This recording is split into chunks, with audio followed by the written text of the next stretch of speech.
ایک دن شیطان کے دل میں کیا سمائی کہ ایک بندھے ہوئے گدھے کی رسی کھول دی۔ اب گدھا تو گدھا ہوتا ہے، جیسے ہی گدھے کو کھولا گیا اس نے کھیتوں کی طرف دوڑ لگا دی، اور بس پھر رہے نام اللہ کا۔ کھیت کے مالک نے جب یہ سب دیکھا اس نے غصے سے گدھے کو گولی مار دی۔ پیارے دوستو، اب کیا تھا کہ گدھے کی ناگہانی موت پہ گدھے کا مالک غصے سے پاگل ہو گیا۔ وہ سیدھا کسان کے گھر پہنچا۔ کسان تو نہیں تھا، اس کا کسان کی بیوی سے جھگڑا ہوا اور اس نے کسان کی بیوی کو کلہاڑی کے وار سے قتل کر دیا۔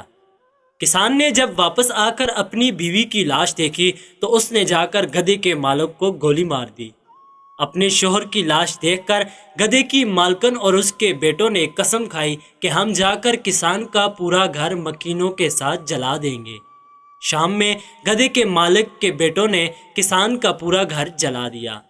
خوش قسمتی سے کسان اس وقت گھر میں نہ تھا، لیکن اس کی ساری متاع جل کر راکھ ہو چکی تھی۔ وہ اس وقت بندوق لے کر گدھے کے مالک کے گھر گیا اور اس کی بیوی اور بیٹوں کو قتل کر دیا۔ سب کچھ برباد ہونے کے بعد اسے شدید پچھتاوے نے گھیرا۔ کاش میں اپنے غصے پہ قابو رکھتا، گدھے کو نہ مارتا تو دونوں گھرانے اس طرح برباد نہ ہوتے۔ اس نے شیطان سے پوچھا کہ تم نے یہ سب کیوں کیا؟ شیطان نے کہا کہ میں نے تو صرف گدھا آزاد کیا تھا۔ پیارے دوستو، مختصر یہ کہ اگلی بار کچھ بھی کرنے، کہنے یا لکھنے سے پہلے کاش ہم یہ سوچ لیں کہ کہیں شیطان نے ہمارا گدھا تو آزاد نہیں کر دیا۔ محترم عزیز دوستو، امید کرتا ہوں کہ آپ کو ہماری آج کی یہ ویڈیو ضرور پسند آئی ہوگی۔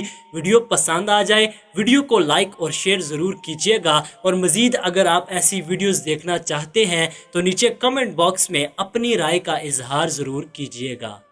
شکریہ۔